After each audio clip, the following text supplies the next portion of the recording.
I have the pleasure of introducing Dr. Prerna Arora, who is a new faculty member here at Teachers College in the school psychology program in the Department of Health and Behavioral Studies. Her research focuses on issues of access and quality of care for underserved youth and adolescents.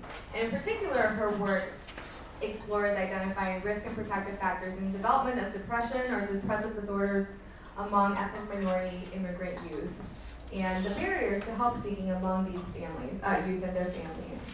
Currently, Dr. Arora's work uses mixed methodology and participatory research methods to develop and examine school and community-based culturally tailored interventions for immigrant populations. She also has additional lines of research in international school-based research efforts, and also behavioral health integration and pediatric primary care. So many exciting things being done. Dr. Arora earned her PhD in school psychology from the University of Austin in Texas and completed her predoctoral clinical internship at CHOP, the Children's Hospital in Philadelphia, and also served as a postdoc, research and policy fellow at the University of Maryland School of Medicine. She previously served as an assistant professor of psychology at Pace University, and as well as a visiting assistant professor at the University of Maryland School of Medicine. She's a licensed psychologist in the state of New York and has many interesting things to share about immigrant youth and school mental health today. So please join me in welcoming Dr. Arora. Thank you. So, you want me to use that? Okay. Thank you everyone for being here, especially today, right before a big holiday. Before we get started, can you raise your hand if you're a graduate student? So the majority of people, okay, that's what I was expecting. So I wanted to start this talk. I try to give these talks a little bit differently because one of the things that I noticed when I was doing my graduate training is that you would come to these lectures and there was a background and everything made sense, and it was like, of course they thought about this research idea, it's genius, and then they did a research study and then everything worked out and they had data and then it got published and it was beautiful, excuse me. But what really happens in life, I find, is that the route is a little bit more circuitous. So what I wanted to do is take a little bit of time to share how this story came to be and how this research study came to be before I talk about the study itself. And hopefully that'll give you guys a little bit of help too as you're thinking about your own research agendas. So as was already said about me, I'll just say a little bit about the background. So as was mentioned, I received my PhD in school psychology at the University of Texas at Austin. For the people that were here last month, actually from the same program as our last speaker, Dr. Prerna Arora. And there I did a lot of work looking at the school-based treatment of depression, randomized controlled trials in school settings, looking at CBT treatment for youth. And we've had some really great findings. We found that we were able to treat these depressed girls, and over time it was very successful. However, it took a ton of support. It took a ton of clinical support, and what we were finding was that it wasn't exactly the most feasible of interventions. And so where I wanted to go with my research after that was thinking about, well, what do you do when you're helping the people that need it the most, and you might not have a cadre of clinical psychology graduate students and a leading world expert in depression giving you clinical supervision. So from there, again, I went to the Children's Hospital of Philadelphia at Penn, and my work there was looking at how do we really integrate and make feasible, implement, and disseminate, rather, culturally informed interventions for the highest level of, the youth with the highest level of need. So what I was doing there was taking something, a process called community-based participatory research, and looking at how we could use that model to both develop and evaluate and implement violence prevention programs for urban African-American youth in West and Southwest Philadelphia. I learned a lot there. I learned a lot about working with the community, alongside the community, for the community, as opposed to collecting data in the community. And I took that information and I went to the University of Maryland, as again was said, and my research there looked a lot about, well, how do we make larger scale changes at the school level to better integrate school mental health services for everybody?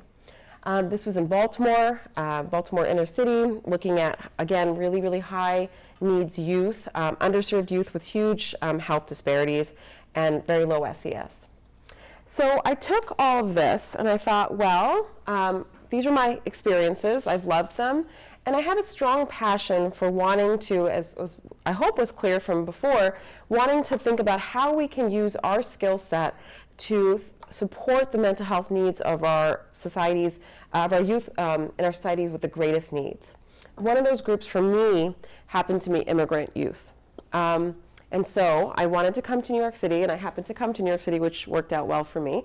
And it's a wonderful place to be able to do just this kind of work. In other words, the population, I think, of New York City, as many of you know, 50%, up to 50% of the kids in 2015 in New York City schools are immigrant origin children.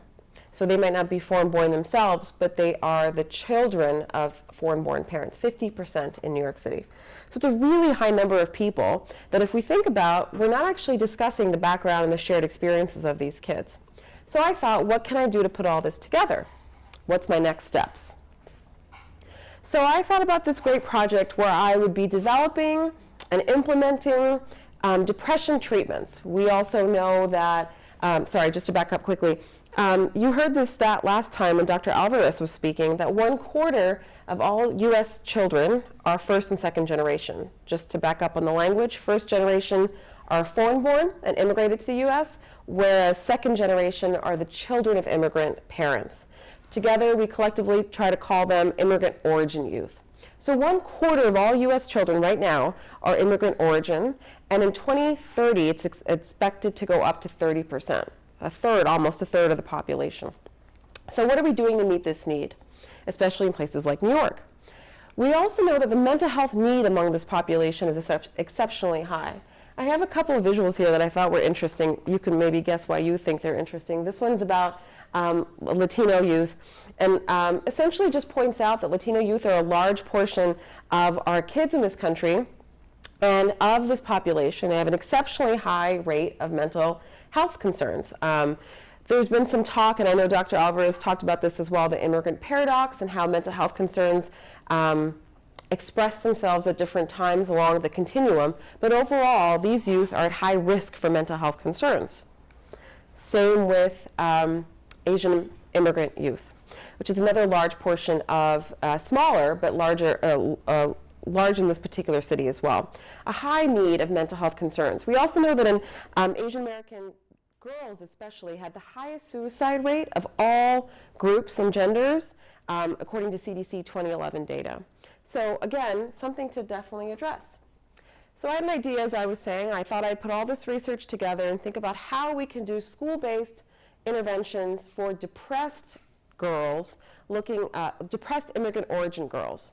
Great idea. There's a need. We know the treatments. We can think about cultural adaptations. We can partner with community, etc.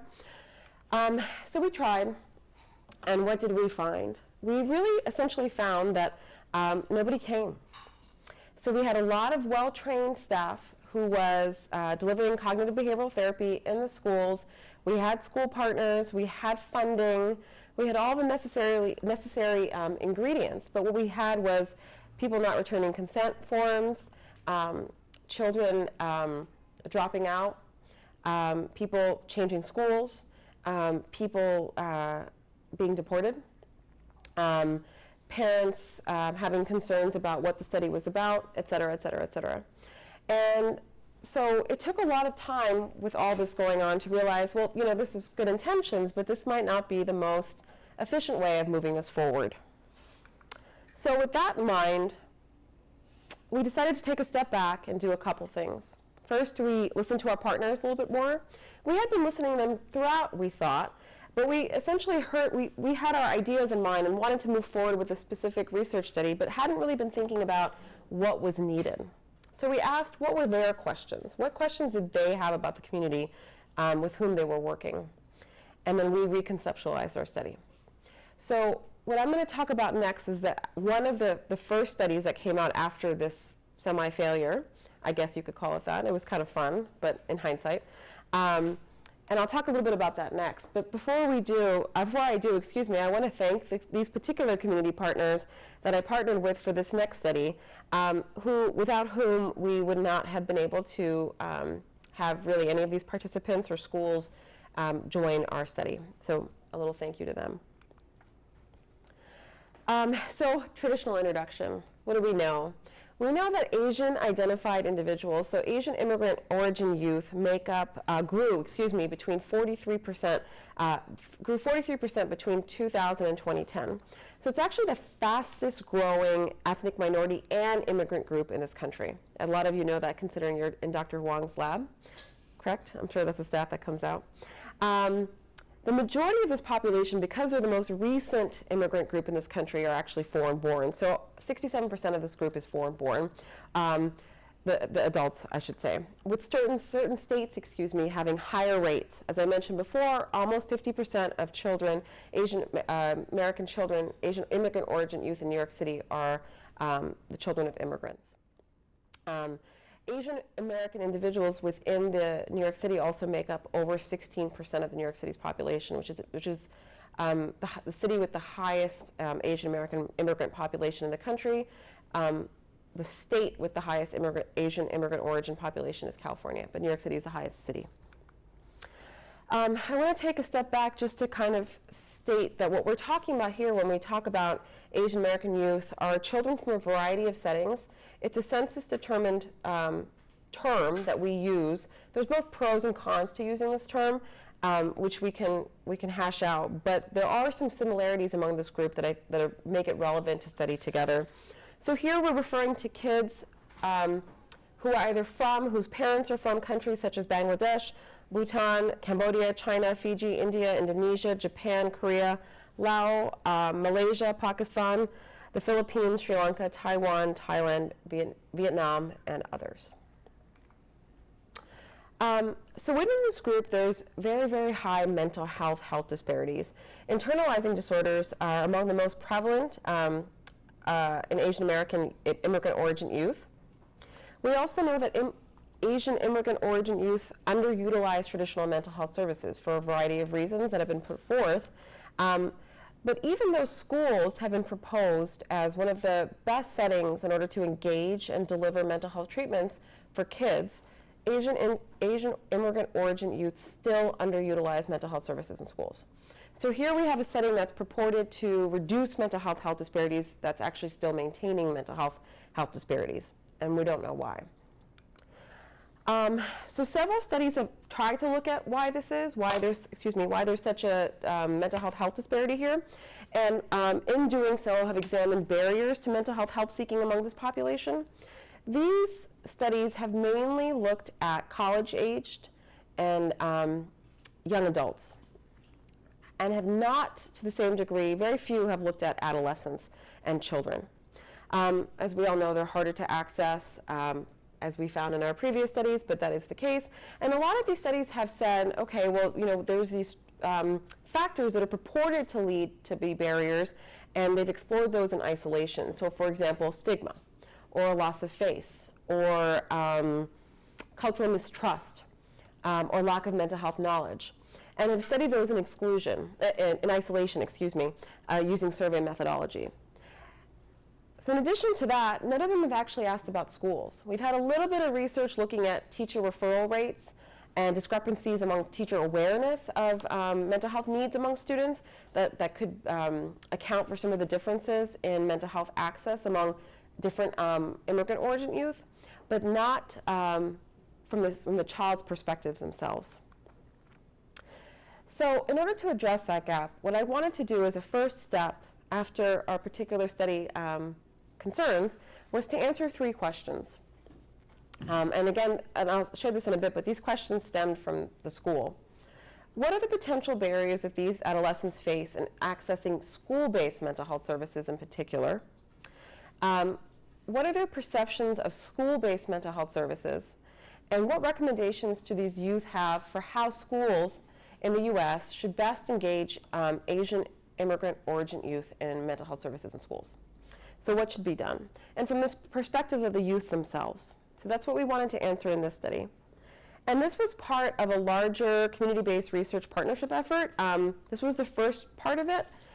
It's still ongoing, and I can talk a little bit more at the end about what we've been doing since and what data collection is currently ongoing. But as part of this effort, again, after our initial setback, we partnered with community-based organizations and schools, and thus through them schools, serving immigrant origin youth, and we asked them, what are your greatest concerns in school-based mental health serving this population? And no matter what, repeatedly, over and over again, what we heard from all these groups is how to get Asian American kids, immigrant kids, to these services. So we heard the perceptions of the mental health providers, but we had not yet heard the perceptions of the schools, from the students themselves. So we collaboratively developed a protocol to try to query these areas, and we also we conducted the data in collaboration with the schools, and we shared the data back with the schools at the end. And again, I'll share at the end what we did with it as a subsequent step. Any questions so far? All right, so what did we do? So we went to these schools, and we went at different times, and we recruited students. We recruited students in their language of preference. So the schools would tell us, here are the languages that we have the highest, greatest need of. Here's what we would need, and we translated all materials to fit that language. We recruited graduate students who spoke that language as their native tongue, and we spoke to them about our project. We limited the amount of discussion about mental health, about wellness. I should mention this was all IRB approved, but we limited the discussion about this when engaging in this on purpose. We wanted to get at larger focus of what school counseling should be doing and use these words that we knew, that we believed from previous work would not be as effective in terms of engagement or recruitment. So we were able to gather 33 immigrant children, and we split them up into, we had 7 focus groups that we held with about 4 to 6 kids per group. We split them by gender based on research recommendations, and each of them lasted between 40 to 70 minutes.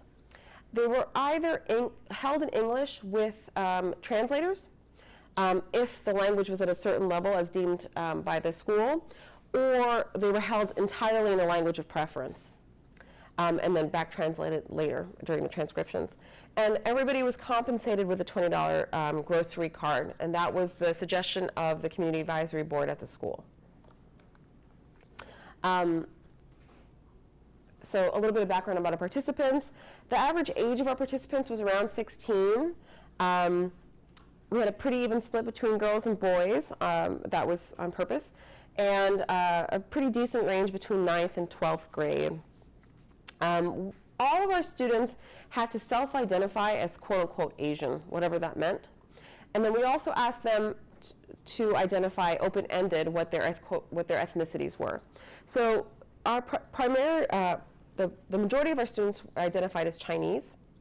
The majority of our students did not speak English as a first language. 86% said English was not their first language. And here's a breakdown of the languages that were spoken. The majority of students were not born in this country. 65% were not born in this country, with the rest born in this country and having been here in a range from 0 to 13 years. And all parents were immigrant born. 2 did not indicate from what country, but all parents were immigrant born, with the majority being from China. So what did we ask about? So we wanted to address the questions that the school had for the school-based mental health providers and for the school psychologists. And so we developed, again, this protocol and used language that was appropriate, as deemed appropriate by the school. We asked about mental health needs in the community, beliefs about the causes of mental health, barriers to mental health help seeking, facilitators, perceptions of mental health treatment generally, perceptions of school-based mental health in particular, and recommendations for school-based mental health. Do we have time? I know you wanted me to end at 25. Okay. So I think I might skip to the school parts, I think, because that's the most unique contribution, just in the interest of time. But a little bit about our data analysis. So we used a grounded theory approach. The interviews were all digitally recorded, transcribed, If they were translated, they were translated and back translated. And then we coded them using in vivo software. There was 3 coders. I'm seeing some smiles. I imagine people have done this process. It takes a long time. Coding team, they engaged in initial. We engaged in initial, focus, and theoretical coding. And we also established iterator reliability with 70 minutes times 7 of 33 children's focus groups. So it was quite a lot of data. I'll skip the initial slides and just talk quickly and say that mental health, whatever it was called, it wasn't called by that name, was consistently endorsed as a significant concern in this group. If I said mental health, I was told no problems. If I said what problems are there, they said suicide. So I think it was very interesting that there was different language that was being used, and I'll skip that a little bit, but I want to talk about the causes that were underscored. The causes that were underscored here, some of them were not too surprising. We're considering things like acculturation differences, acculturation levels of students, acculturation stressors. Does everybody know what acculturation is? So becoming accustomed to the new culture, what the differences might be in terms of their own shifts and their parents. Discrimination that they were experiencing. I should have mentioned that this data were collected in 2015. Does everyone remember what was happening in 2015? So it was a heightened time of awareness, the election. There was a lot of immigration-related stress that these students were experiencing as well, that were the cause of mental health, according to them, these mental health concerns. The 2 biggest things, however, that were underscored throughout all of this were pressure. Pressure from 2 sources, pressure from parents and pressure in particular related to academic stress. The pressure from parents came out as a consistent theme, so I want to talk about that a little bit in a little bit, but I'll skip this here. One thing I want to underscore was that a lot of these kids, in addition to experiencing stress related to academics, were experiencing stress related to academics and extreme pressure to support the family without any support, or what they deemed as no support at home. So as an example, because my mom wants me to be a nurse or a surgeon. Like every day she'll tell me, you want to be a nurse. Look at your friend's daughter. She's a nurse and she makes a lot of money and she can raise her mom when she is older.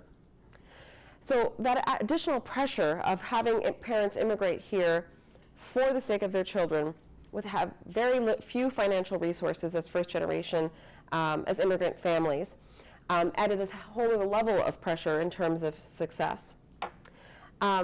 As another student said, it's hard to get higher grades if you don't have help at home. You have to do everything by yourself. A lot of these students were working after school and in jeopardy of dropping out. And then you have to worry about going over homework as well. It's more of a problem when you don't have help from home. I'm going to skip these, I think, because a lot of these are similar, but I wanted to just share a couple of quotes. In addition to issues of discrimination and acculturation that were causing the stress that they were experiencing, stress was the term that was used, several students shared, and I think this comment was particularly pithy when the student said, I can say that the presidential election, people getting pressured over the election. Like one president is trying to say that if he becomes the president, he's going to make all immigrants go back to their own country, but people are getting pressure from, they're scared about what will happen next, and they think, what's the point? It's a little hard, it's not the most eloquent. English was a concern. But here I really appreciated that the theme this person was sharing was a sense of giving up. So really high pressure to support the entire family, low resources from support, and in addition to that, an idea of hopelessness. Well, what's the point? Where's this going to go? So again, I'll go through this rather quickly because I want to get to the school-specific concerns that we've seen. That's where we saw the biggest difference between the findings from college-age and adult literature and child literature.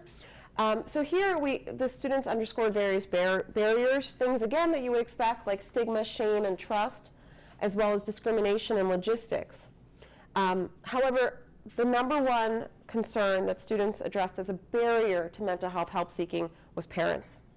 Parents saw therapy as meaning that the child did something wrong. It was a punishment.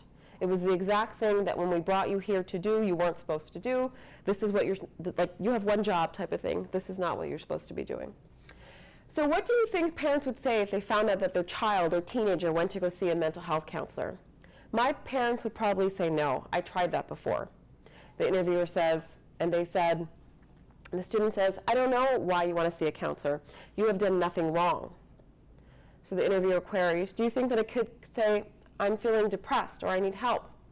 And the student says, I don't think so. Because if we say those things to our parents, they will say, your job is to study. You're not doing well on the test. Why do you think you are depressed? You need to study. You need to do your hard work. And this was a student later on who endured suicide. So it's seemingly something that a lot of people can say, well, these types of concerns happen. But in a particular group, a high-risk group, this was being seen as one of the #1 barriers. Not only were parents barriers to accessing service, but the mere idea of speaking to a parent was considered adding a whole other level of pressure that would then negate the very sense of why should one speak with them. So as the student said, some problems, even if we feel like talking to our parents, they may not necessarily approve. So we would like to avoid feeling criticized and to avoid feeling the extra pressure from them. So here we're seeing again a theme of parents coming out as the #1 barrier, the #1 cause, unfortunately, and barrier to, according to these students, something that we haven't necessarily seen before, primarily because we couldn't get these students involved in the research. We wanted to find out, however, what were the perceptions these kids had in particular about school-based mental health. Why in schools, again, a setting that has purported to have greater anonymity in terms of space from parents in some ways, easier access, free services, and so on, a potential place where we can reduce barriers, still maintaining these barriers. We saw 4 major sub-themes come out of this category. One was awareness of school-based mental health. One was positive views. We also had negative views and also misconceptions of school-based mental health. And I want to talk a little bit more about those. So some of what you would expect is that there was variable awareness about school-based mental health. What does that even mean? So some people would say, wait, who, where? I don't know where it is. We couldn't point it out. And even if there was an understanding of it, there was a perception, sorry, just really quickly, in terms of where the knowledge was coming from. Some students said that they did have a teacher that approached them and indicated that this was a potential source, and that person, again, indicated that they were more likely to seek services after. However, the majority said that they had no consistent source from where they learned about this information, and indeed were learning misconceptions from peers.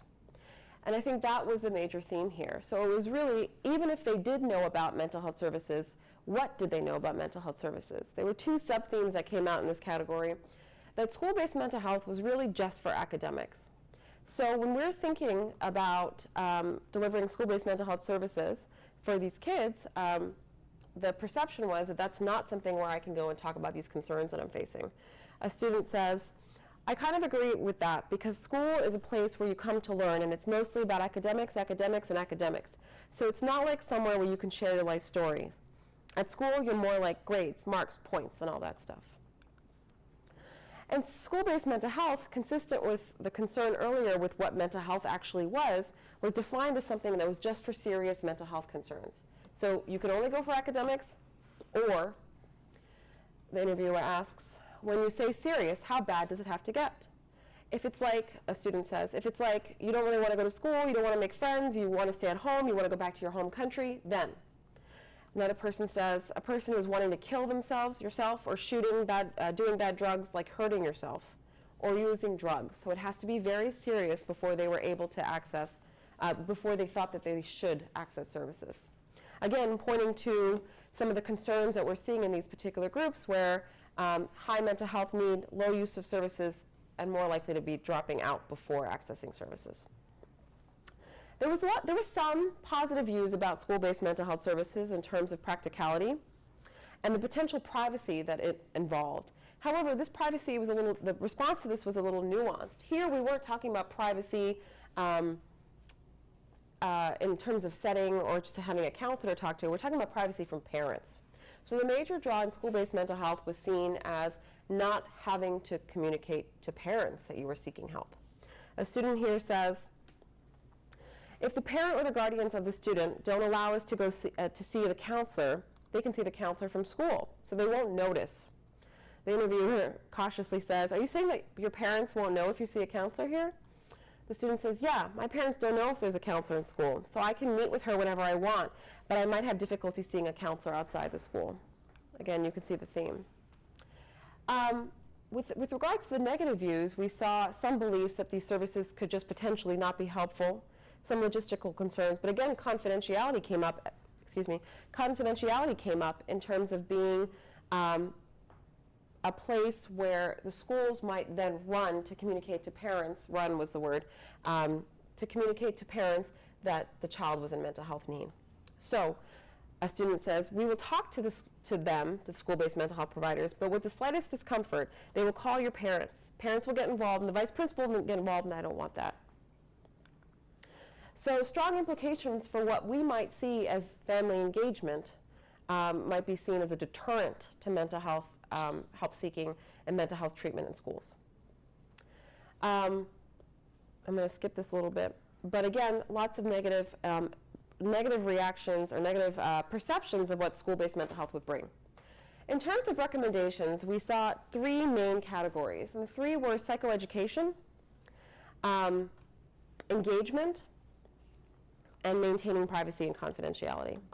So in terms of psychoeducation, students believed that we really needed to increase both awareness of these school-based mental health services, but also decrease misperceptions about what they were. They recommended having peer mentors, having people that have experienced mental health concerns from within their community come. They also recommended addressing the importance or linking mental health to academics as a way to improving engagement, improving motivation. So a student here says, "I think maybe you guys need to tell people the importance of mental health." Because there are many people that think like, yeah, mental health is not really important. It's not really a big thing. It's not like you got your body hurt. The suggestion was to deliver peer presentations, as I mentioned, include courses, and reduce stigma. Perhaps even have a psychologist come and speak. Other students also discussed the importance of school-based mental health providers directly engaging students in screening, as opposed to waiting for them to initiate mental health treatment, as well as engaging in targeted outreach for students that have particular need, such as undocumented students, unaccompanied minors, and also newly immigrated students. So a student here says school-based mental health providers should definitely focus on the new 9th and 10th graders to help them adjust to the new environment and language barriers. A lot of these students also had greater partnerships already within the community. They had partnerships with immigration-related groups that supported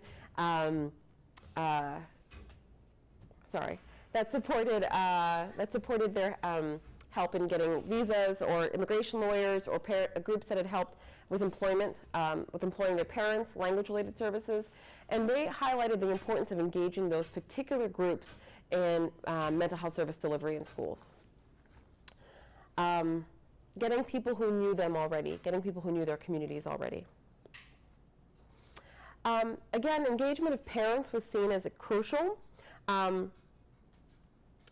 And a suggestion that came up often was to have schools initiate this engagement in the context of academics. So linking schools, school mental health, and school mental health services with academic success for all immigrant youth. If the teacher, as this child says, schools need to do something about it during parent-teacher meetings. During these meetings, most of the time they talk about the student's grade. If the teacher was to raise these questions during then, our parents may pay more attention to the kids. Our parents may care more about the things that come from the school. And again, the importance of confidentiality, the environment, and the ability to ask for help anonymously or to suggest comments anonymously were brought up. Several students talked about the desire to talk about their fears about parents being deported, but not knowing if that's something that they could discuss. Could they bring that up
groups. We did group Asian American individuals together. We did that because, to be honest, the school conceptualized them as together, and if the school is conceptualizing them together, they're seeing them as similarly related, and we wanted to understand the school's perception of why that was. So clearly there's some perception that the school, that the community, society, excuse me, has some commonalities within this particular group, and we wanted to explore that. So there's pros and cons. Right now we're starting a study where we're looking just at one subgroup that's been especially high need of suicide. And we've been doing that in the host country and in New York. We're starting to do a study in New York, and that's again looking at a very particular group that has been found to be quite insular and has a higher level of need. However, this is among ethnic minority groups. We also chose to do focus groups versus interviews. There's pros and cons to each approach. We wanted focus groups, we wanted interviews. Focus groups were deemed more feasible by the school, and again, that was a huge potential piece of being able to get approval to do this. We did conduct the groups in the language of preference, but for some we had personal translators, and that could have limited the amount of comfort they felt during the process. So what are the implications of this? We want to talk about how important it is to address perceptions, misperceptions, and perceptions of what school-based mental health should be, what school psychology, what school mental health services in the context of school should be for these kids. We need to increase awareness of what these services actually are and reduce misperceptions that these services are just for, quote, crazy individuals or for just academics. We need to better integrate these school services within the school culture.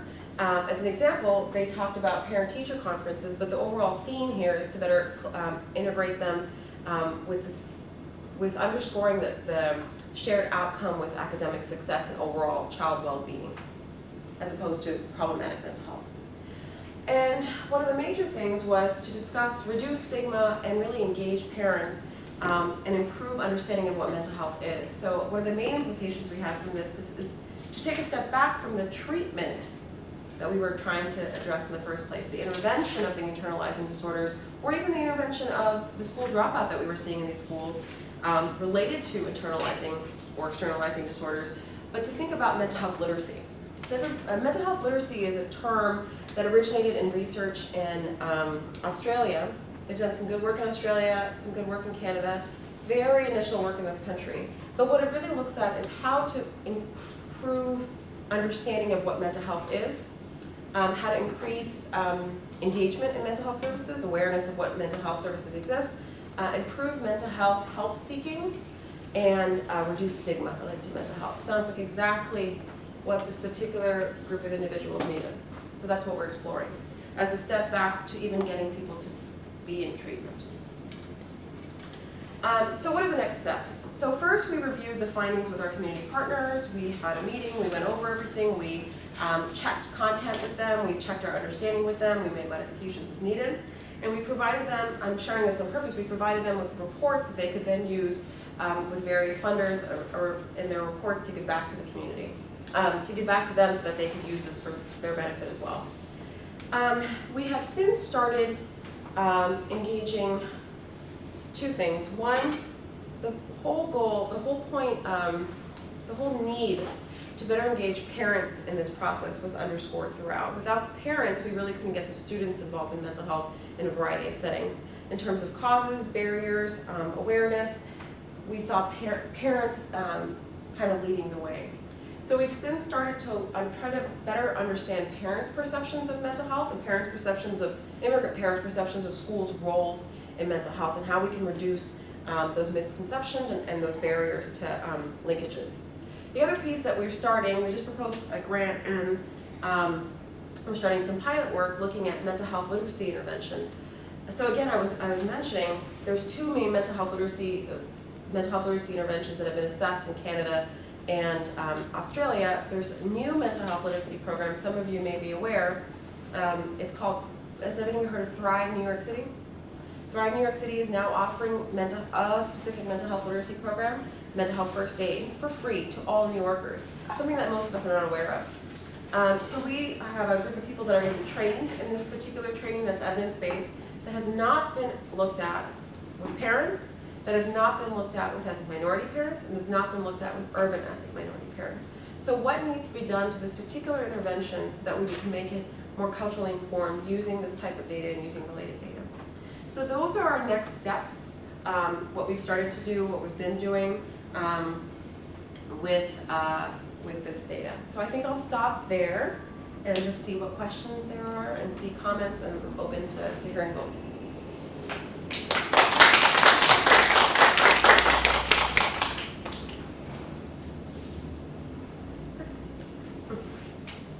As far as I understand, the 5 NYC mental health first aid, Mhm. like an 8-hour workshop, Mhm. it's kind of really impractical.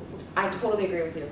Like, is Yeah. there any ways to make that like more accessible and easy to like parents friendly? Yeah, so one of the things we're currently looking at is the feasibility of breaking it up into several weekend workshops that we're linking with one of the community-based organizations. So we're trying to do it, we're trying to understand which they would prefer, but we're trying to break it up into 3 weekend sessions with incentives in a community-based organization in our community. That's one of the ways we've seen. Our attendance drops considerably. So it's really hard with a lot of people working. So that's the best way we can see. The 8-hour thing is not feasible. There are other mental health interventions that have been, mental health literacy interventions that have been developed that we're starting to think about whether we can look at that. So right now I have a trial happening in Chinatown. Well, it just started. The IRB, New York City DOE IRB approval. We've got IRB approval to do mental health literacy in Chinatown schools with the students and after-school programming. This is a 45-minute intervention, and we're doing follow-up data collection. So we're trying to do 45. It's a 45 and an hour and a half. So we're going to see whether there's differential outcomes immediately post 1 month and 3 month to see if that in itself is having some impact. That's shown impact in urban communities in Canada.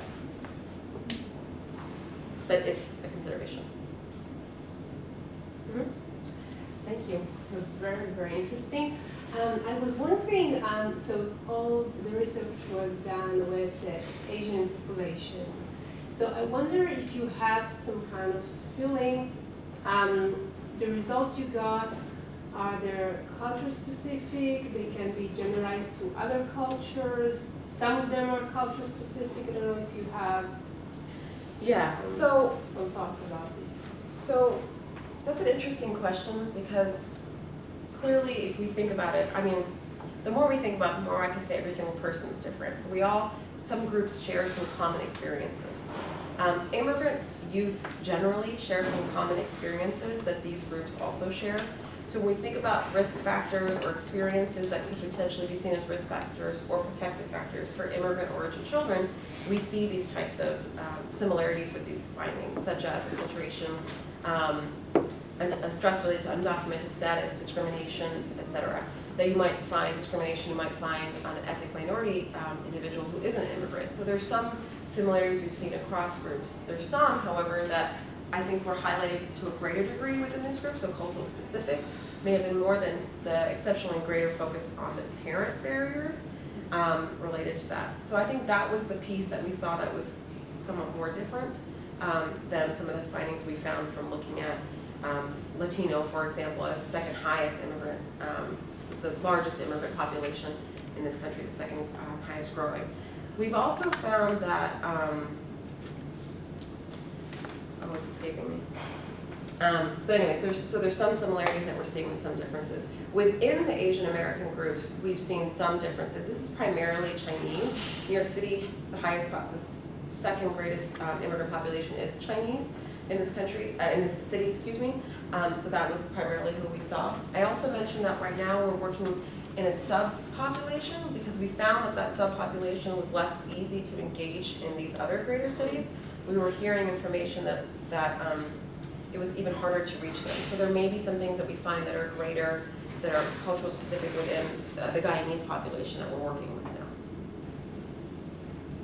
Sorry. No. When we were talking about engagement and confidentiality, I know that there's a new trend of using technology to engage mental health literacy, especially from teenage.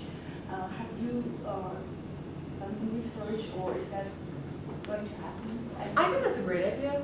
You know, we've done technology research in lower income countries. I've done some work in India looking at using technology to do anxiety and depression research in India. And one of the things we talk about all the time is technology. I don't think that we use it enough here. I haven't, to be honest, searched for it enough. I think it could potentially be useful. I know there's some barriers, but it's become so ubiquitous that I don't think the barriers will exist to the degree that they have before. I think that's a really important avenue to pursue. In terms of like the schools that you've worked with, like how willing were they to kind of implement changes after you like discussed the findings with them? So I think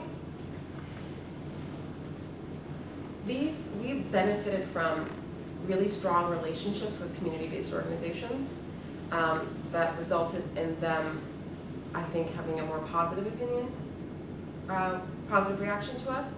The schools themselves, some of them responded differently than others. I think for some it was seen as more palatable than others. But I do think that the reaction we got was better than without the partnership that we were able to do. So I guess there's variation, there's always variation. It did help, I think it did help that it was initiated by them. But again, I think some recommendations were seen as less palatable than others. For instance, I didn't include this in here because this is the student's voice, but a lot of teachers were expressing, a lot of teachers talked about the need for students, Asian American students, not having a need. So if we were to think about it from the students' perception, about the teacher's perception of model minority Asian American students, we couldn't include that as a potential recommendation, and I didn't go there. Maybe that was a good idea. I noticed that a lot of research on Asian immigrant populations often focuses on like lower SES populations. And I was wondering if you've ever seen any differences between. I feel like, especially like these days, there are a lot of Asian populations that are not where financial problems aren't as prevalent anymore. And I was wondering if you've ever seen any like differences between these two populations, or like different SES populations within the Asian communities, or if there's like a feature. So that's a really good question. I have not, maybe you have, seen a single study that compares high, low SES Asian American individuals, purposefully compare. I find that the majority of studies have looked at low SES Asian American individuals because newer immigrants are more likely to have low SES, and low SES is seen as a universal, if I may use that word, risk factor. So I haven't seen that. I think it would be interesting. The data that looks at depression rates and suicide rates is aggregate though. They haven't looked at SES, so that's across. Right, because I was thinking a lot of Asian countries, I think Asians back in their actual home countries still endure as high like suicide Yeah, I think. rates or Yeah, no, I in think general, so. exactly. So I think what you're getting at is the research on it being done in Asia with students and youth. Oh, not here. Yeah. Versus, I think within the U.S. I mean, Dr. Arora, sorry, I don't think there is a study that has. At least I haven't seen it either. Okay. So, but to your point about the suicide rates, I think that is oftentimes the perception that Asian Americans, the model minority myth that Asian Americans are doing well, they don't have problems, and there's the tiger parents who are sort of forcing the academic pressures on them.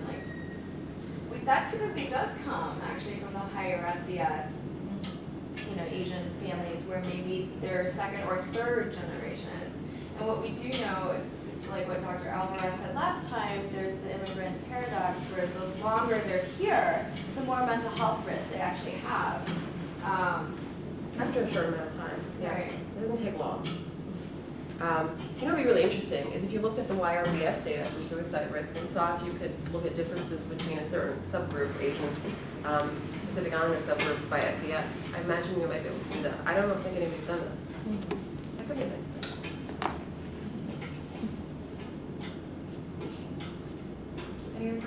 comments? Thank you guys so very much.